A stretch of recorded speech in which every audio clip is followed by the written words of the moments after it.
With the swish of a white cape across the frame, a figure positioned left of center holding an electric guitar is suddenly illuminated by a floodlight from above.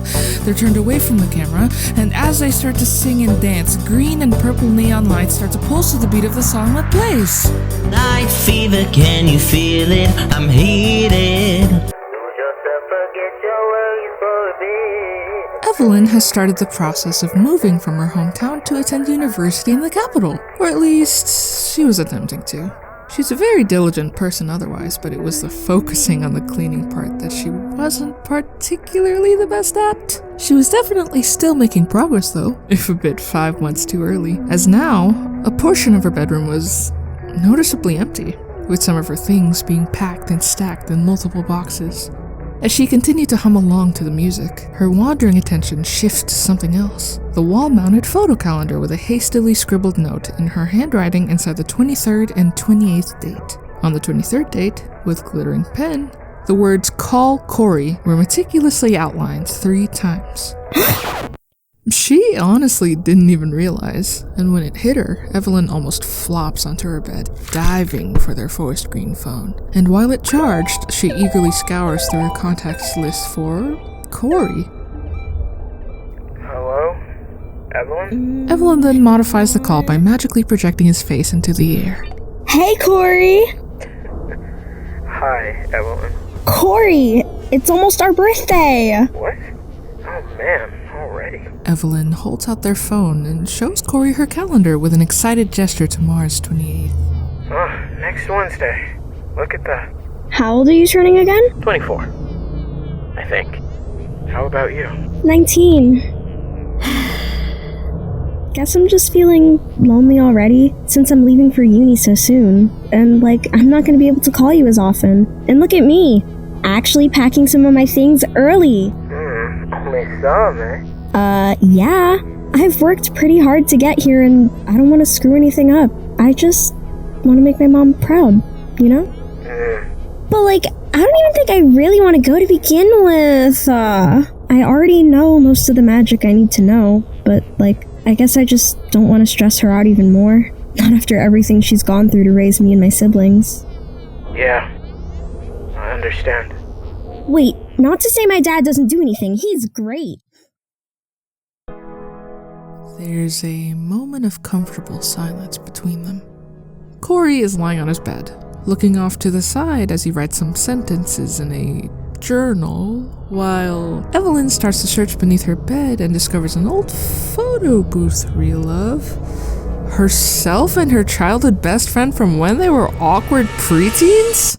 Ew, why do I have this? Hey, do you remember how we first met? What? I do not believe I do. Do you remember how we first met? We literally met on our birthday, right? In 06 or whatever? I just found something from high school, and it's honestly a little too early for me to be thinking about that ish again after I've just graduated. Oh yeah, high school was a bit much for me too. What have you found? It's an old photo of me and my old best friend. Oh yeah, this is definitely from around the time we first met. Weird. I've got to tell you about what happened. Korey looks at Evelyn and smiles weakly, feeling quite tired. Sure thing. Would you mind terribly if you made it extra quick though? 'Cause, well, I'm being made to work overtime, and I wouldn't want to upset Salazar Wolf again. Okay. I'll be quick. It was a couple days before our birthday, kind of like how it is now. And indeed, at the storied Grandview Dragon High, were Madeline Burns and Evelyn Joshi having their lunch break together in the library. Evelyn had been preparing for an upcoming test, skimming through an open textbook and taking notes in her notebook with colorful pens. Madeline, meanwhile, was preoccupied, eating her lunch across from her while trying to rant about a rather interesting story. Ev, are you even listening? I don't think you understand how much she literally won't lay off. Ev was, in fact, not listening, but Madeline didn't need to dig deeper into that further right now.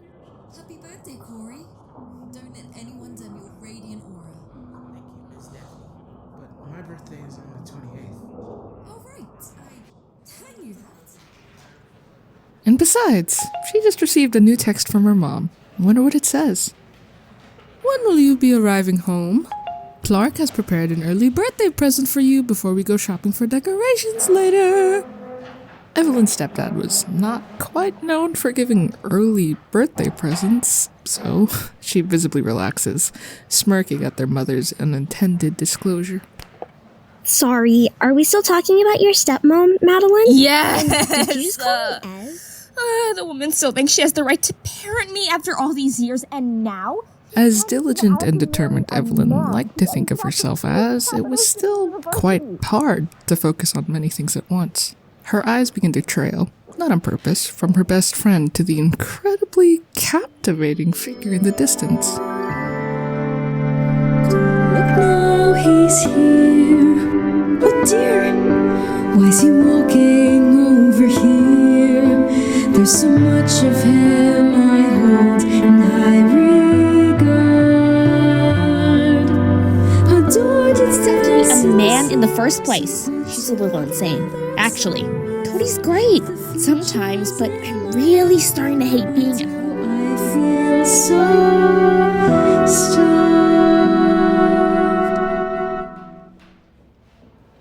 Hello?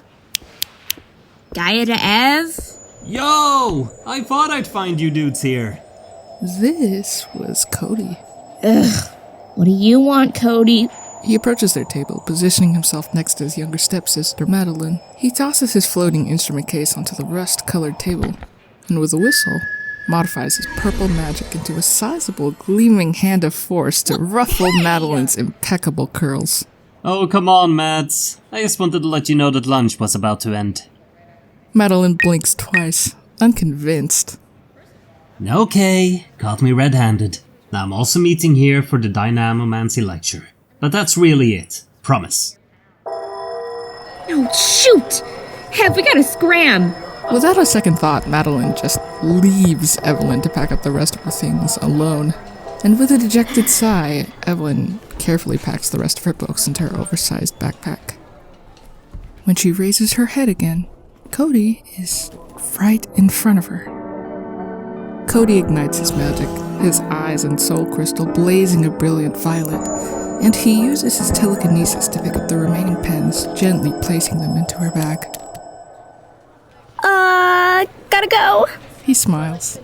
Catch you later. She sprints off, flustered. And as Evelyn is just trying to get out of there, she is deliberately shoulder-checked by an older, taller boy with red hair. The boy flashes her a threatening scowl. Then what, Evelyn? Evelyn is sitting on her bed with her legs crossed, the video call displayed directly in front of her. Ooh, let me check if I still have the text she sent. I think she might have been like, Ayo, I'm just gonna randomly pick someone to ask out, or something crazy like that. We transition to Korey in his snug attic-like bedroom. He was lying on a somewhat deflated air mattress with one leg flexed upward, fidgeting with a golden locket he seemed to have always worn since he was a kid. Beside him was his open, dark blue journal with the pencil neatly positioned in the middle. The image centers on the last few lines he had written, revealing that he was working on a charming yet oddly fitting poem. It took him almost a full second to detect the subtle buzz from his phone, alerting him to a text message from someone named Evan. It read, "Hey, Kor. Mom wants you back here now. She's getting super pissy again." A moment of dread about being punished strikes Korey as he reads over his pseudo-brother's warning over and over.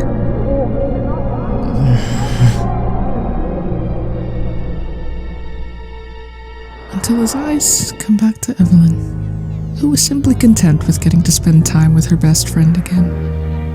Korey's golden locket shimmers, his eyes softened.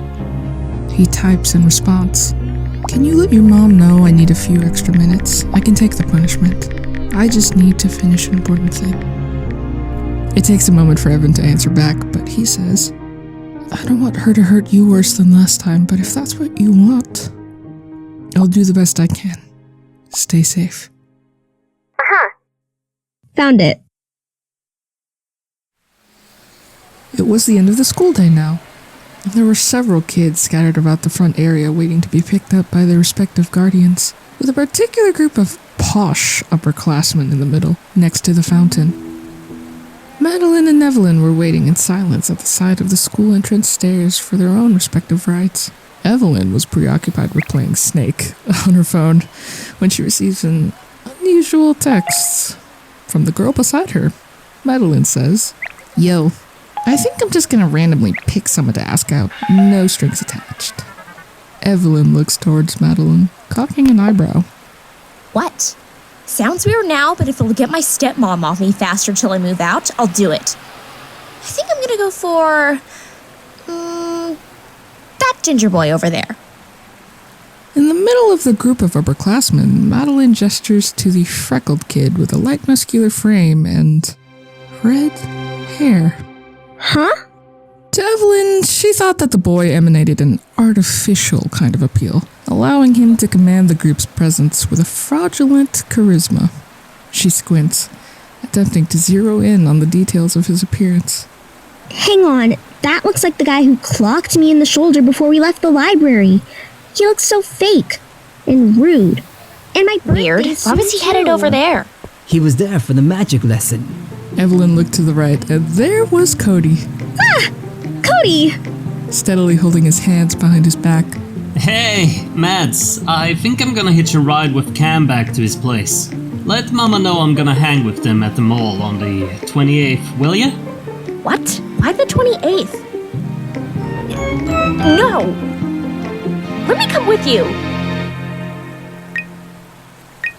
Ugh. Don't ask. But I need you to introduce me to the ginger. You mean Cameron. Mayor's son. That Cameron. That's the mayor's son? Cody nods fervently to Evelyn. Why? Do you like him or something? Madeline doesn't look him in the eyes, instead glancing frustratedly at Evelyn. And what's in it for me, huh? I'll do your homework and your chores for a week. That's a deal. But I'm warning you, he's definitely only into edgy girls. Cody then returns to his friends. Have you need to help me now? My friendship with Mads was nice for what it was, but that day she practically forced me to help her with her master plan by giving her an edgy girl makeover, or whatever that was supposed to mean. Not to be blunt, Evelyn, but you couldn't have just said no? I tried, okay? Birthday weekends are super busy for me, but whatever, she didn't care. I don't think she even knew, really. I eventually gave in, though, cause you had a crush on the blonde guy, right? let's be honest. I had crushes on everyone, so it probably wasn't just him. But yes, even though that's not the point, you were totally right.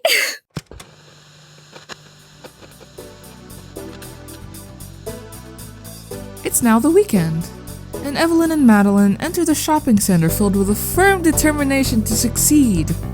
Oh yeah, that's right, you guessed it. It's montage time, baby. Night fever, can you feel it? I'm heated.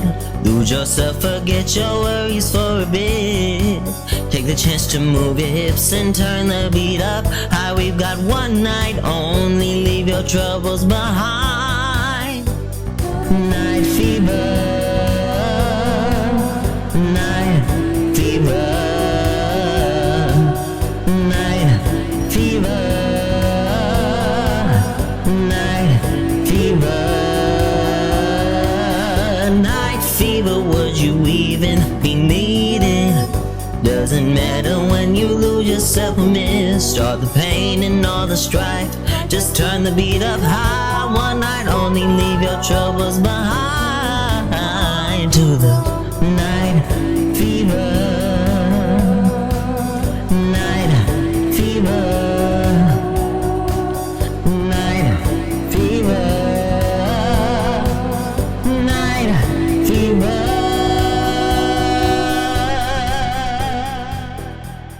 I love it.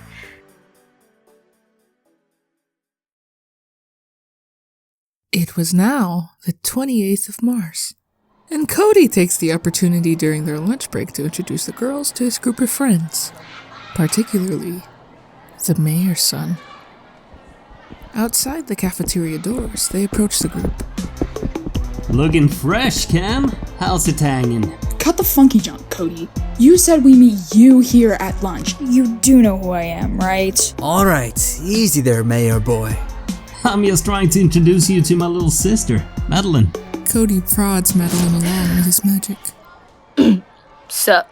Evelyn tucks her hair behind her ear. She's the one I said will be chilling with us after school. Cool. Is she coming with too? Oh, nah. Just Mads. But that's our friend Ev. I also consider her my little sis. Just in a different way. Cody flashes Evelyn a soft smile. Evelyn looks away. Let's bounce, guys. Unexpectedly, Madeline is ushered away from Evelyn as the party departs. She casts an anxious yet excited glance towards her. Defeated, Evelyn decides to head back to the library. Hang on, when do I come in?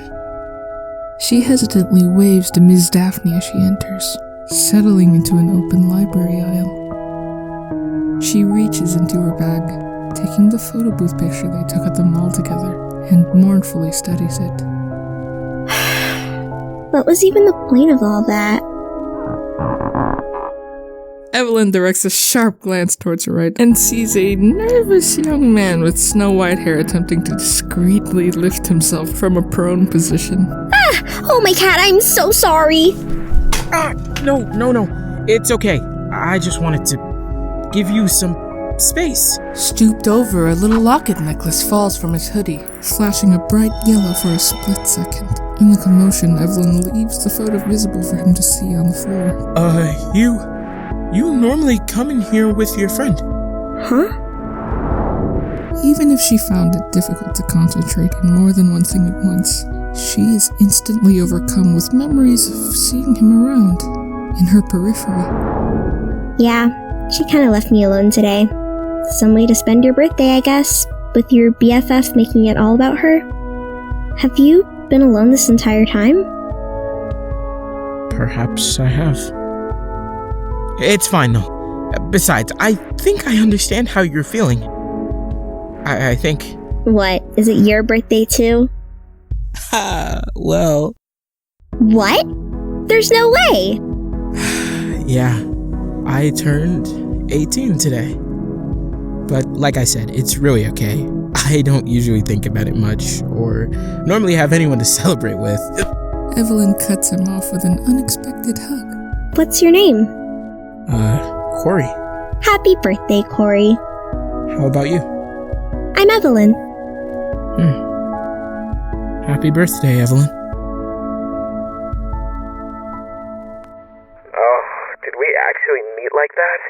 Time is so weird to think about. How have you even remembered all this? I don't know. But yeah, that was the end. I'll let you go now. I'll be sure to text you next week. Bye! I miss him. I should send him something fun.